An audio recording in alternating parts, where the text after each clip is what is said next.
Muy buenas tardes, amigos radioescuchas y televidentes, bienvenidos a su programa Reescribiendo la Historia. Esta vez dedicado a la familia panameña, su evolución, retos y perspectivas. Para esto tendremos al sociólogo Danilo Toro, quien nos va a ilustrar al respecto justo después de la pausa. Bienvenidos al canal de YouTube de la Dirección de Tecnología Educativa. Aquí podrás encontrar una serie de recursos didácticos y tecnológicos que te ayudarán en el proceso de enseñanza-aprendizaje. Podrás encontrar congresos, foros, talleres, recursos audiovisuales en general, documentación de investigaciones, programas radiales y televisivos. Te invitamos a que te suscribas a nuestro canal y puedas estar permanentemente informado de cada una de las innovaciones que estamos trabajando para ti. Suscríbete.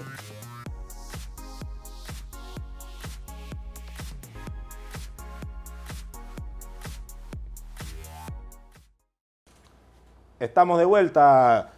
Bienvenido, profesor Danilo Toro, al programa Reescribiendo la Historia. ¿Cómo está usted? Muy bien, gracias. Gracias por la invitación.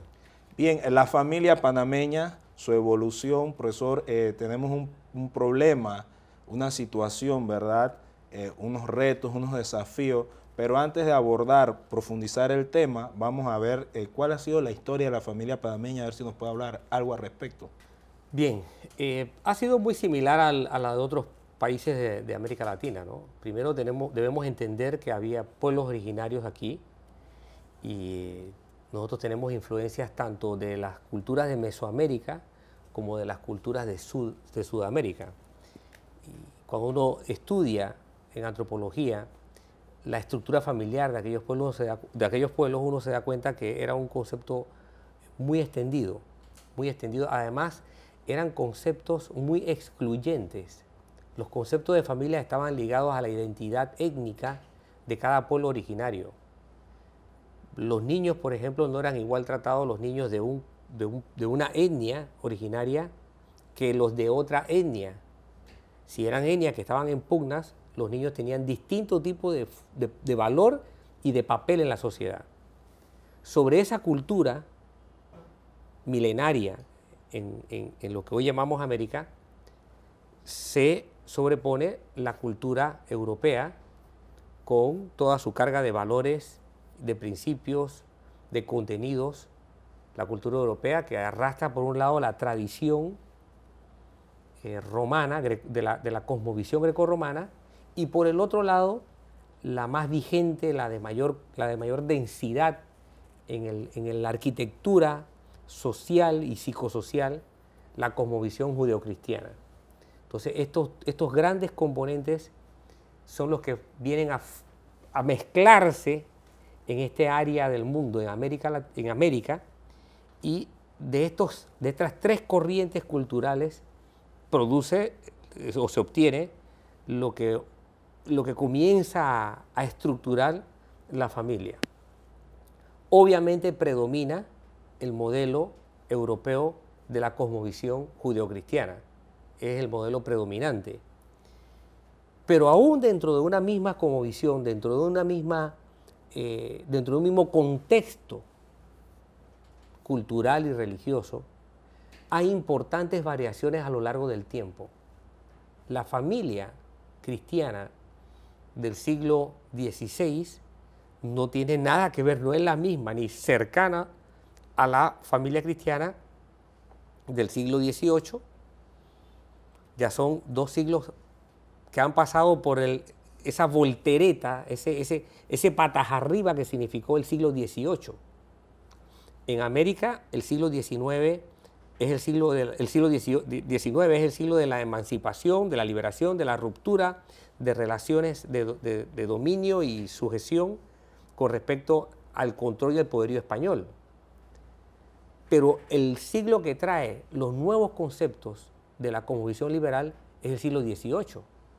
Todo el anticlericalismo, el ateísmo, la francmasonería, entra como una corriente dura con respecto a las valoraciones cristianas. Claro, el cambio, ¿no? Las nuevas instituciones suplen a la Iglesia, la familia adquirió otro eclesiástica, el enfoque judeocristiano pasa a ser vista como atrasada. Exacto, ya en el siglo XIX había un choque entre enfoques, un choque tremendo, Y luego en el siglo XX suceden dos grandes brincos.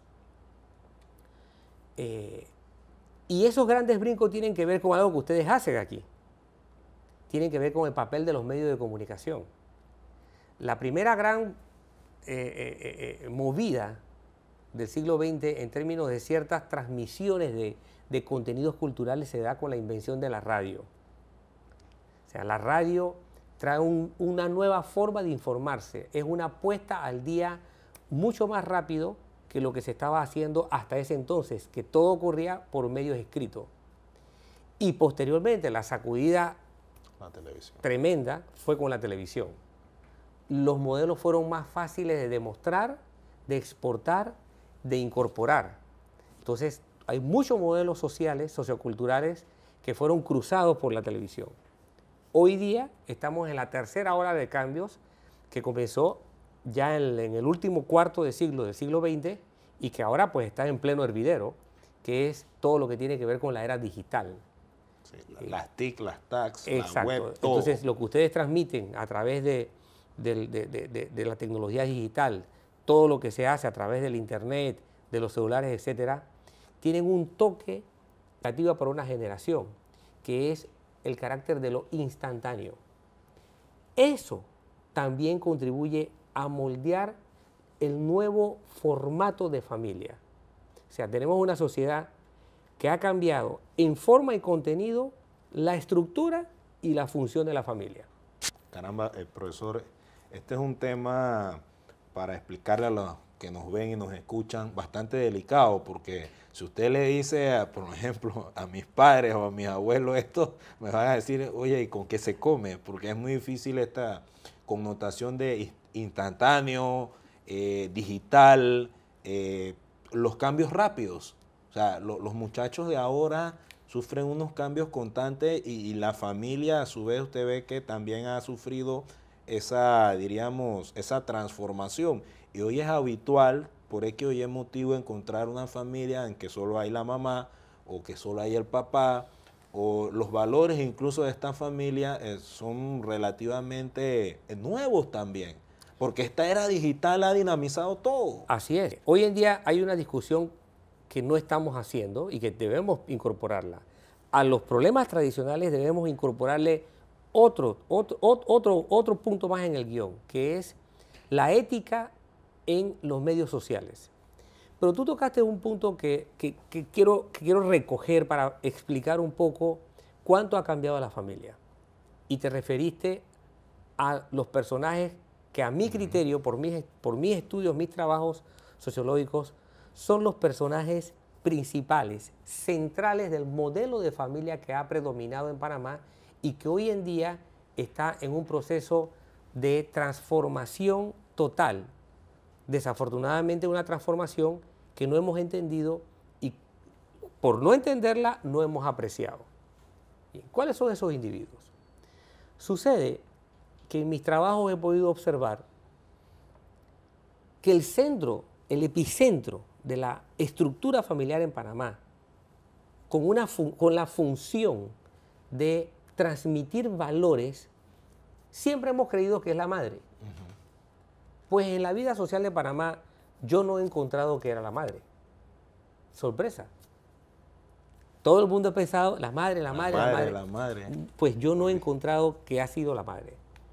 La abuela. La abuela. Bien. ¿Por qué? Si tú observas el comportamiento demográfico de Panamá a lo largo de los censos, observa que la estructura de la familia panameña incluía a la población de abuelos.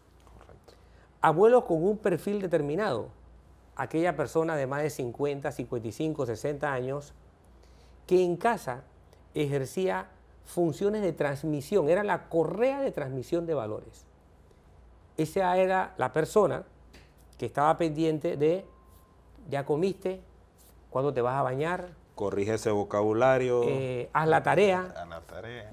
Eso no se dice. Ya es hora de dormir. ¿Para dónde vas?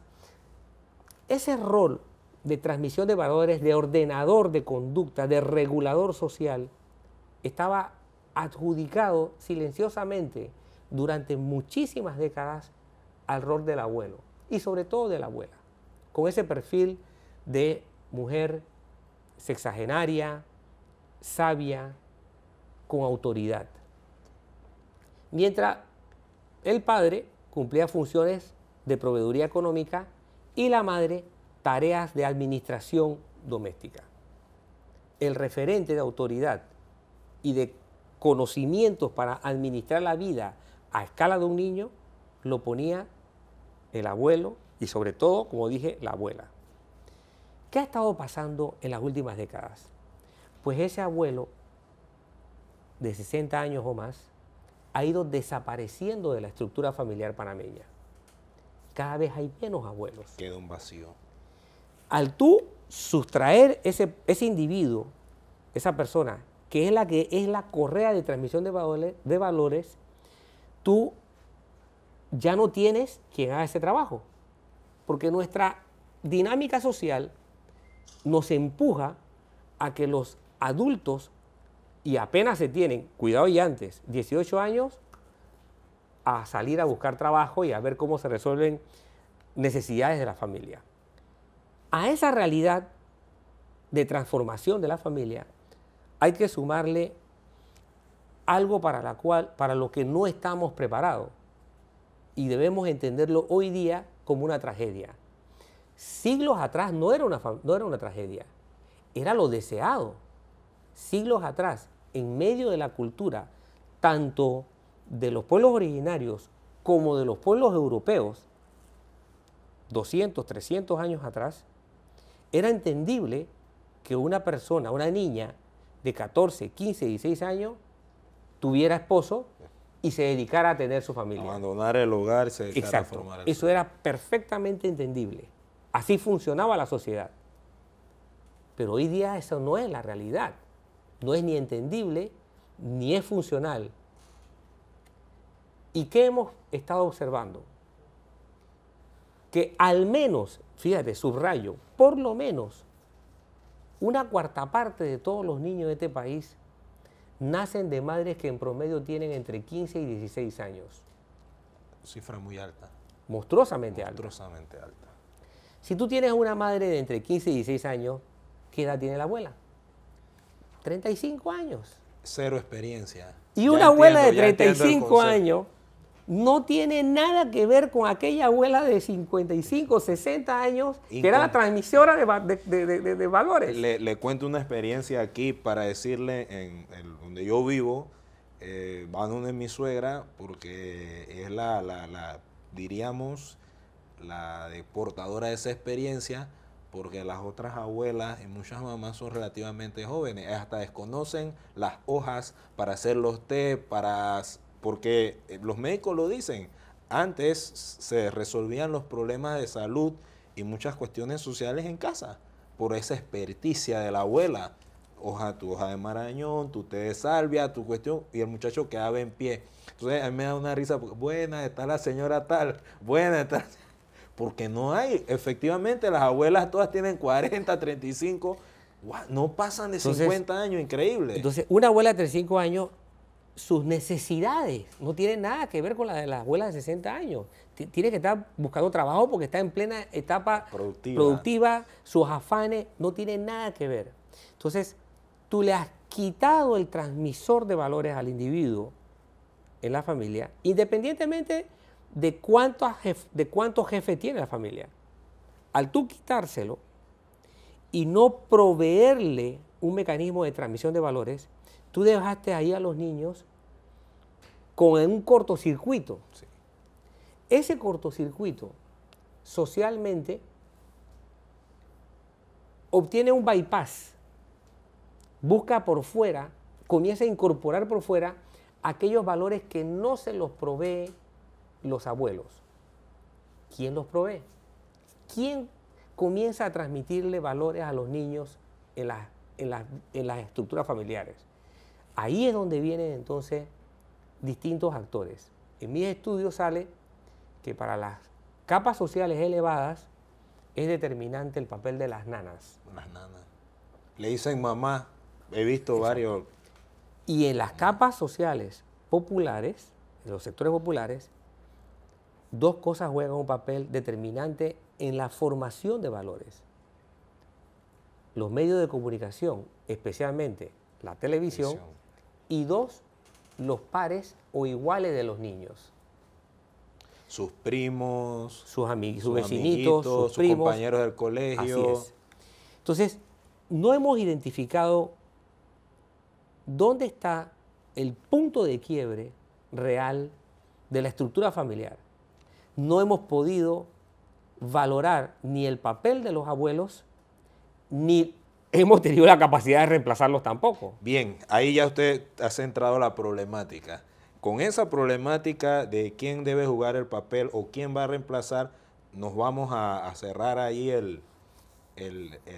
la programación para en el siguiente bloque explicar detalladamente esos retos y esa funcionalidad en la nueva familia, justo después del mensaje.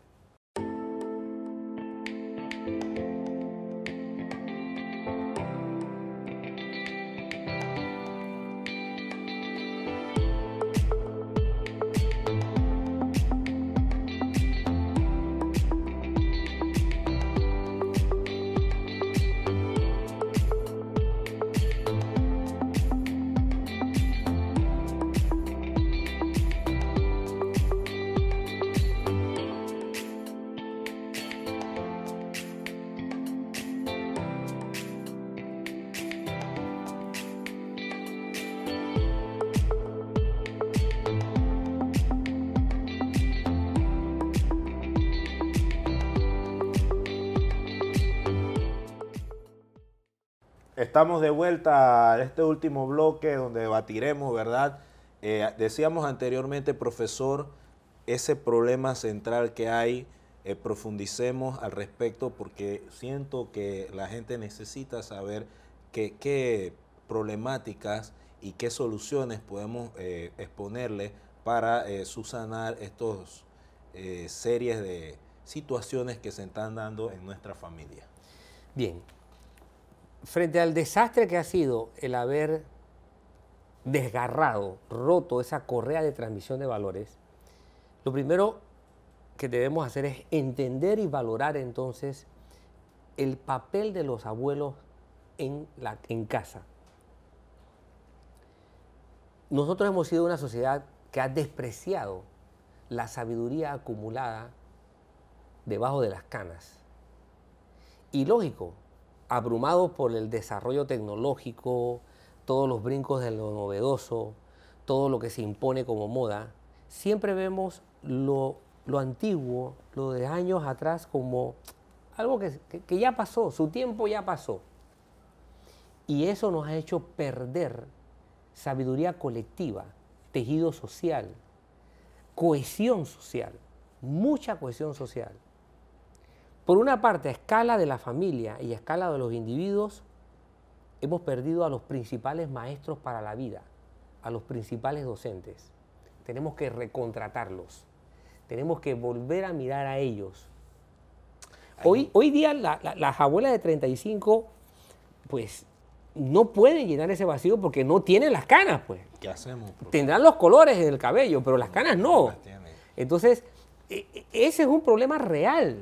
Se necesita esa sabiduría acumulada en ejercicio. Y es un problema muy difícil porque, si ustedes sabrán, el que se muere es irreemplazable y esa sabiduría se va. Por supuesto. Se va. Y cada vez hay más población joven. Por supuesto. Y no se trata de agarrar y girarle la responsabilidad, tirarle el problema de la crianza de los niños a los abuelos. Para nada.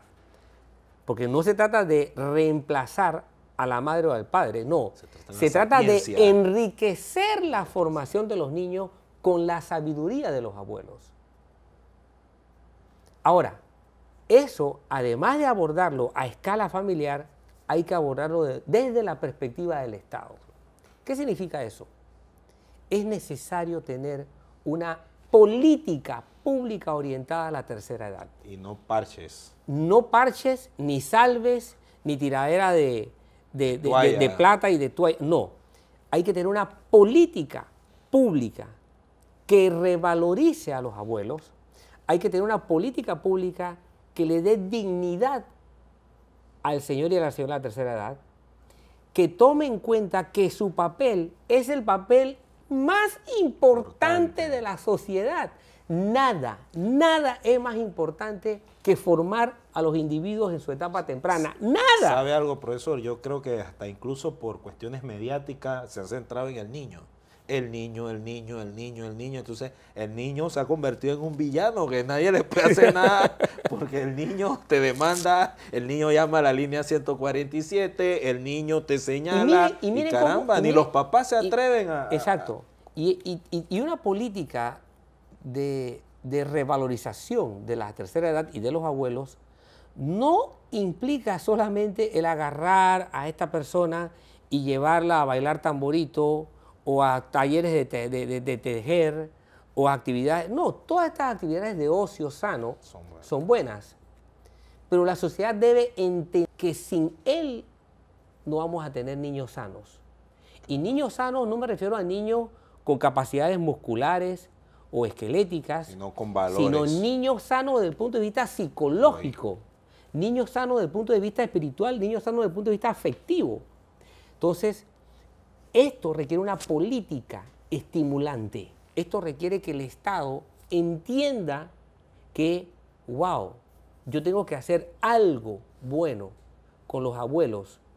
Yo tengo que hacer algo positivo con los abuelos para que sea digno ser abuelo, sea agradable, sea de prestigio, la sociedad lo presente y lo acepte como la persona que lleva la égida formativa de la sociedad. Profesor Danilo, mire que también en esta misma línea, sin salirnos, no está el abuelo, no está la abuela, pero entonces también a la familia le afecta el desarrollo industrial y en los nuevos ritmos, sobre todo de trabajo. Papá y mamá tienen tampoco que ir están. Entonces, no está abuelo, no está el abuelo, no está la abuela, no está papá, no está papá mamá, caramba, y no está la mamá. Ese niño es anarquista, está en una anarquía total. Por eso es que ese niño no puede tener la referencia de quién es una autoridad. Por eso la puede escupir. Exactamente, entre otras cosas. Por eso, ¿no? porque el niño no tuvo un referente. Porque el niño no tuvo un referente de quién lleva la dirección. ¿Quién dice esto es posible y esto no es posible? ¿Quién dice esto se puede y esto no se puede? Como no obtuvo esa formación, él puede escupir a un juez, a un fiscal, a un policía, a un sacerdote, a un maestro. Es interesante, cuando yo he tenido que trabajar como maestro, la cantidad de educadores que le temen a los padres de familia y a los estudiantes. A los estudiantes. Le tienen miedo. O sea, porque el problema radica en el hecho de que ya el niño se formó sin capacidad de control, sin capacidad de reconocimiento de lo que es autoridad, sin capacidad de admisión, sin capacidad de tener el referente de qué es lo normativo, qué es lo posible y qué no es posible. Profesor, en esa línea también, ¿el Código de la Familia jugó algún papel o usted cree que eso fue un instrumento en positivo? Fue un instrumento positivo, porque lo que hay aquí es un trágico acomodo de la gente que quiere echarle la culpa allí donde la culpa no está. Buscar un chivo expiatorio. Exacto. El Código de la Familia no es culpable de nada. Aquí los culpables son los que abandonaron sus roles en la estructura hogareña. La incidencia estadística de niños que denuncian a sus padres por X o Y razón es mínima. La catástrofe que está ocurriendo en muchas familias hoy día con respecto al tema del abuso sexual es curioso.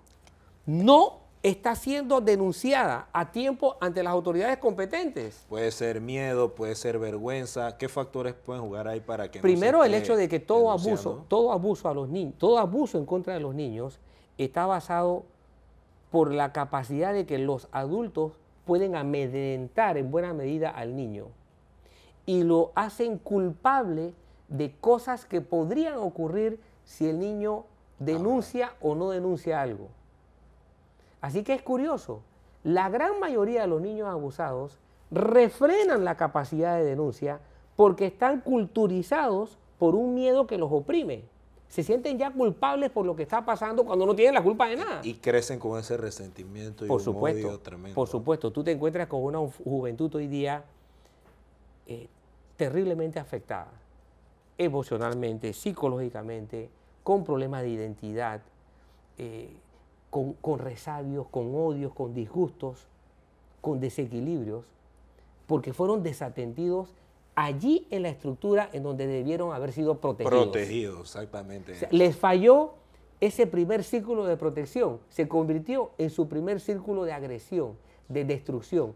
O sea, imagínate, tú siendo adulto, tú te quisieras sentir protegido ahí donde tú veas a la autoridad, a la ley, a la estructura del Estado. Pero tú eres un peligro. Pero si de repente eso es lo que tú ves que opera en contra tuya, tú como ciudadano te sentirías desamparado, frustrado. Y algo similar pasa, le pasa a los profesor, niños. en los niños, igual en la ley. Nadie Así es. cree en la Corte Suprema porque el denunciado, agredido, termina termina preso. siendo perseguido, Y exacto. así mismo es el niño, ¿no? Así es. Mejor no La digo víctima- nada porque la víctima termina siendo víctima. Así es. Increíble, increíble. Y mire usted, ha tocado usted un punto que es vital para el crecimiento y buen ambiente de cualquier sociedad. La familia. Sí, y el problema es que mientras esto no se reconozca, mientras el Estado no reconozca esta realidad, primero debe estudiarla, segundo debe aceptarla. Mientras no dé ese paso y no lo reconozca, todo lo que se hace es improvisación, pérdida de tiempo, pérdida de recursos. Todo eso es tirar tiempo, recursos y esfuerzo a un cesto llamado basura. Si tú no aceptas la realidad imperante, si tú no la entiendes científicamente, si tú no operas sobre esa realidad, lo que vas a hacer es meter la pata improvisando. ¿Cómo afecta esta problemática el Estado? Porque a veces yo veo a los políticos o quienes nos dirigen o gobiernan totalmente distantes de estas realidades, como, no sé, desinterés, le preocupan otros asuntos económicos. Es una mezcla catastrófica. Es un cóctel de es- muerte. Así es, porque se mezclan tres cosas que son devastadoras. La ignorancia, la complicidad y tercero, la falta de voluntad. Porque hay otras cosas que se consideran prioritarias. Cuando la gente deja de ser la prioridad del Estado, Estamos mal. estamos mal. Y muchas veces en nuestros estados la gente no es la prioridad. No, es que para finalizar aquí y dejarle claro a la gente, la prioridad de un Estado son las personas. Ah, ¿no? Esa es la noción de progreso. Muchos no son gobiernos- las cintas costeras, No, ni las no, mega olvídate, obras, ni los rascacielos, olvídate, ni muchos los gobier- celulares de última para- generación, para- ni los macrocrecimientos estos. Agarren a un estudiante y pídale que haga una tesis de comunicación social para que vean cuáles son las prioridades de los gobiernos. Construir, hacer, cortar cinta, Mega poner obra. plaquinta, poner la mega obra. Crecimiento económico. Vamos a construir vivienda. ¿Para quién? ¿Con quién? Para que la gente viva como. ¿Cómo? No la pueden ni comprar. La prioridad no es la gente, la prioridad es construir. Y así, vamos a construir carretera. ¿Con qué fin? ¿Para qué? Vamos a construir, a construir, a construir. Pero es como que si la construcción tuviera el valor ella en sí mismo y no un valor subsidiario, un valor que tiene como principal sujeto al individuo. Eso se nos olvidó. ¿Y qué quiere la gente? La gente quiere ser faraón. Los estados quieren volver a la época de los egipcios, porque quieren construir grandes obras para que se recuerden que aquí tuvo el faraón tal Fulano de en la tal. época tal. Cuando lo importante es la gente, lo que se construye, lo que se hace, lo que se inventa, Y lo lo que se que mejora. hace indiferente a la gente es la ignorancia. Es la ignorancia. Es la ignorancia. Así es. Por eso te digo, ese cóctel es devastador. Ignorancia, falta de voluntad y complicidad. Y lo digo con toda seriedad, ese poco apoyo a la educación. No sé a quién es que le conviene que la gente se mantenga, porque cuando tú te Allí educas, todos tenemos responsabilidades graves que saldar. Obviamente los estados pues tienen un papel irrenunciable. Ojalá que los gobiernos de Panamá, los Recapaciten. venidores recapaciten y se den cuenta que sin un planteamiento educativo realista, serio, que incorpore a los 4 actores que tienen que ver con esto, sin eso no habrá un Panamá mejor, claro que no habrá un Panamá que dé satisfacciones a sus ciudadanos, no habrá un Panamá en condiciones de convivencia aceptable. peligroso un futuro Panamá anárquico, sin ningún tipo de valorización o un canon social fuerte de familia. Entonces, con estas reflexiones finales, damos por terminada la entrevista. Se despide de su compañero y amigo Jonathan Chávez. Muchas gracias, me despido de ustedes y les deseo éxito en todos sus esfuerzos y que este esfuerzo educativo, docente, llegue a la sociedad y sea aceptado por los que tienen que aceptarlo, que también son las autoridades. Recuerden, la familia es el pilar fundamental de toda sociedad. Hasta la próxima.